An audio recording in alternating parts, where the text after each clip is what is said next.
বিকেল 6:30 নাগাদ 12 নম্বর রুট দিয়ে আমার বাবা বাঁ দিক দিয়ে হেঁটে আসছিলেন। তো সেই মুহূর্তে পিছন দিক থেকে একটা বাইক এসে ধাক্কা মারার পর বাবা প্রচন্ড গতিতে ধাক্কা মারার পর বাবা মাটিতে পড়ে যায়, রাস্তার মধ্যে পড়ে যায়, গিয়ে মাথা পিছন দিকে চোট লাগে। তারপর প্রথমে পুলিশের গাড়ি করে হরিপাল গ্রামীণ হসপিটালে নিয়ে যাওয়া হয়, কিন্তু ওখান থেকে যেহেতু মাথা পিছন দিকে চোট লাগে বলা হয় যে চুঁচুড়া সদর হসপিটালে একবার নিয়ে চলে যাও, গিয়ে সিটি স্ক্যানটা করানো উচিত।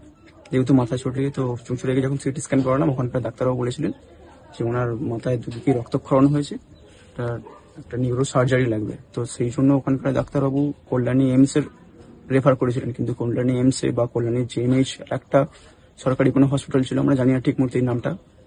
আর দুটো হসপিটালে আমরা ঘুরেছি, ওখানে আমরা ভর্তি করতে পারিনি বাবাকে। ভর্তি করতে না পারার জন্য কলকাতা মেডিকেল কলেজ হসপিটালে যাই, কিন্তু বর্তমান পরিস্থিতিতে ডাক্তারদের কর্মবিরতির জন্য ডাক্তার কোনো না থাকায় বাবাকে আমরা ওখানেও ভর্তি করতে পারিনি। কার্ফিউ অ্যারেস্টে উনি মারা গেছেন।